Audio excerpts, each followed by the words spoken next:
Hello, my name is Kimberly Gray, and this is my presentation on shamanic medicine from a sociocultural perspective. The objectives of my presentation include defining the sociocultural perspective, explaining why I chose this perspective, defining the term shaman, defining shamanic medicine, giving examples of shamanic rituals, and explaining how shamanic medicine works within the sociocultural perspective. What is the sociocultural perspective in psychology? According to our text, the sociocultural approach examines how social and cultural environments influence behavior. Understanding a person's behavior requires knowing about the culture context in which the behavior occurs. The sociocultural theory focuses on the societal and cultural influences that affect how we develop, think, feel, and behave. Truly, the society that we live in and the culture that we live in does influence how we feel, how we think, and how we behave. Further, using what is learned on how we develop, think, feel, and behave, this approach gains understanding of how societal and cultural influences work with our own individual beliefs to show how we learn, develop, and grow. So it's not just affecting how we think and how we feel, but how we grow and learn as a person.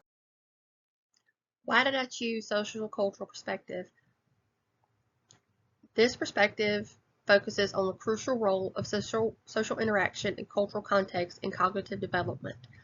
Specifically, this perspective focuses on how we grow and how we learn as people based on our society and our culture, and I wanted to do a deeper dive into this perspective, which was developed by Lev Vygotsky, a Soviet psychologist who believed that human learning is collaborative and that our cognitive development works with our cultural and social environments.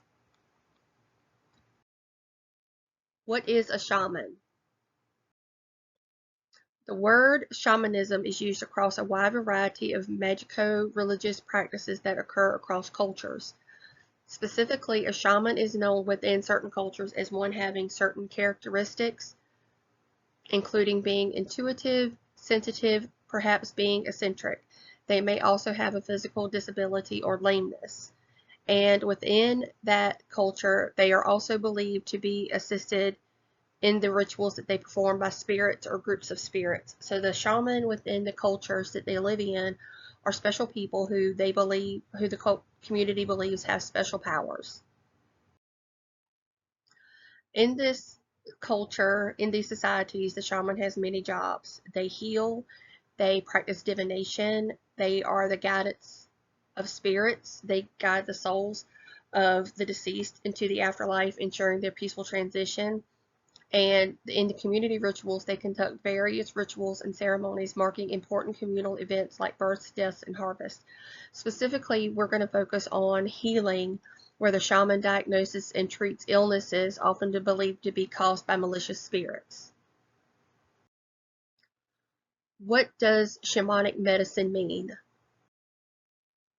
Shamanic medicine goes back to ancient times, although it is still practiced widely today, where the shaman transcends present reality in order to see the sickness, communicate with the spirits, and bring healing to the sick. They are the communicators between the present, the past, and the advice that is used to allow the spirits to heal the sick. And often a drum is used in these practices as it allows the shaman to travel into the upper or lower worlds where the spirits are located. So if you see pictures with them beating the drums, that is what that means. Shamanic medicine, shamanism and healing practices form an inseparable nexus, epitomizing a worldview characterized by the harmonious coexistence of God, spirits, ancestors, ghosts, and shamans. So the shamanic medicine has an important part of the culture, and the important part of the medicine that is practiced is being harmonious with everyone, with the gods, the spirits, the ancestors, the ghosts, the shamans, the victim, the community that is there to see it or take part in it. It is all community based. What are some shamanic rituals? There are many shamanic rituals that are widely known across the world, and I've got a few of them that I want to share with you in this presentation. One is from Siberia. It's a practice called Kamlanie. This is a seance type ritual and may take one day or several days. In this ritual, the shaman brings in helper spirits, which are spirits from the past, and may use objects such as drums or batons to draw in these spirits. The drums I have found have been significant. The shaman will invite spirits inside of themselves, feed the spirit, and ask for the fortune to be told of the victim. This is done so that the disease will be revealed. Or the shaman may invite the spirit into the body of the sick to discover the illness.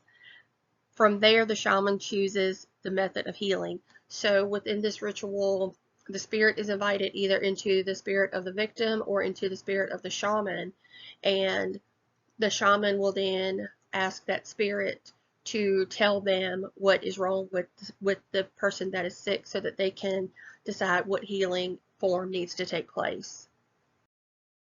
In Mongolia, they have a ritual that honors the river spirit Luce, who is believed to protect the local water sources and community health. The shaman enters a trance-like state using drums, again with the drums, so you're seeing that it's very important here, and chanting. There are offerings made of meat, rice, and liquor. The community is invited to sing and participate in a feast, which helps strengthen and reinforce social bonds. As the ritual ends, the shaman removes any illness from the group. So in this example, it is specifically set so that the community has an important role to play in this, and it actually does show that it strengthens the ritual and it reinforces the social bonds because it ties everyone all together. In the Ecuadorian Amazon, they have a ritual that is an extraction of arrows. They believe that the arrows have been sent to the victim by their enemy, and the ritual involves arrow distraction. The shaman will take out or suck the arrows that have caused the illness through a ritual of ingesting a sacred plant that helps the illness and the victim. So they use the plant to help transform them so that they can get the bad things that have entered the body from the arrows that were sent by the bad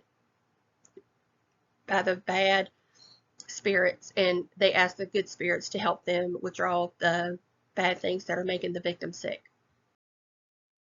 How does shaman medicine work within sociocultural perspective?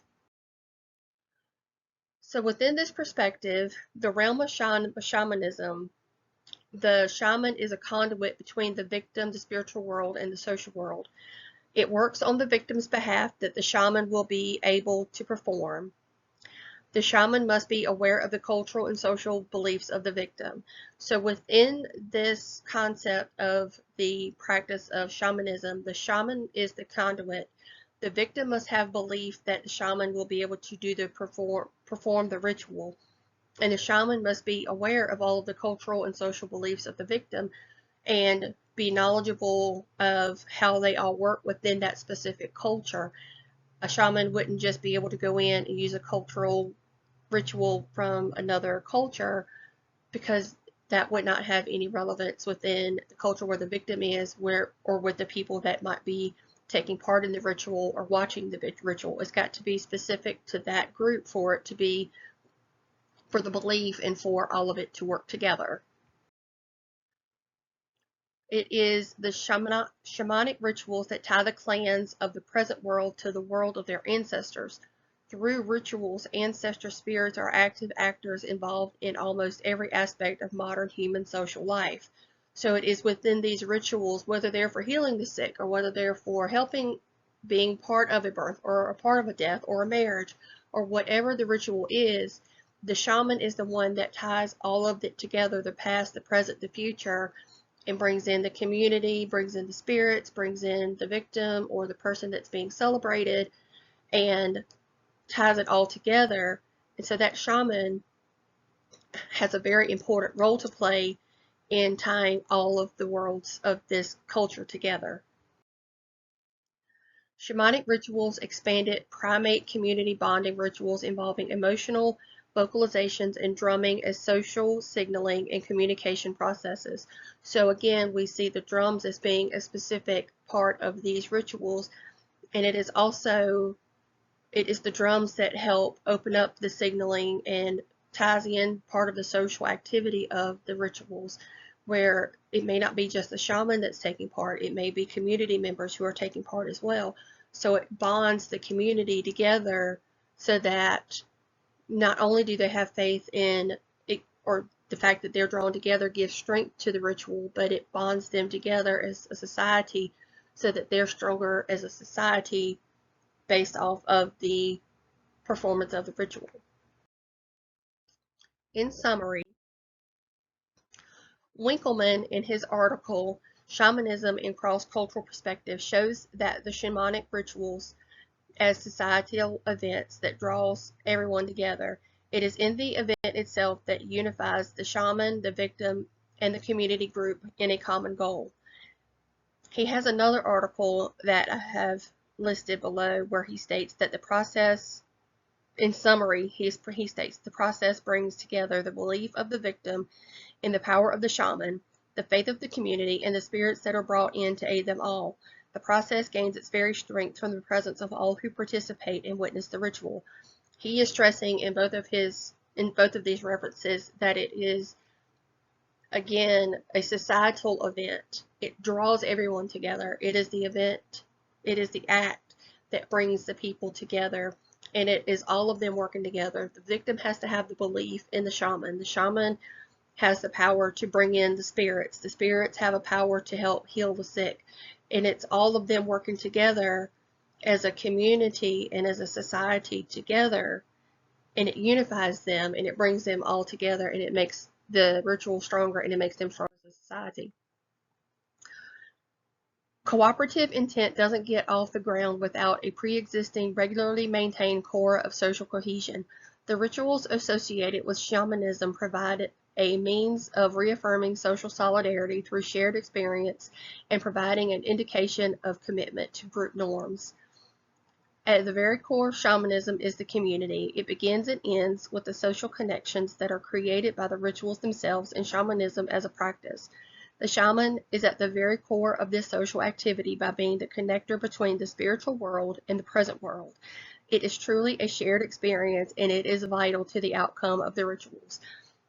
Watson, Jones, and Laguerre here are stating, some through the quotes that I have shared and some through a summary, that the shaman is at the very core of these societal events, and they are strongly societal events. They are community events. They're not just one person doing one thing for one person. It is a society. They become connected. It is not just present day connections, but connections with the past, with their ancestors. They are more societal than not, and it is what is part of what makes those societies stronger, is the acts and the rituals that they all take part in. Here are my list of references. I have 2 pages of references, and I just want to thank you for looking through my presentation. Please let me know what questions you may have, and have a great day.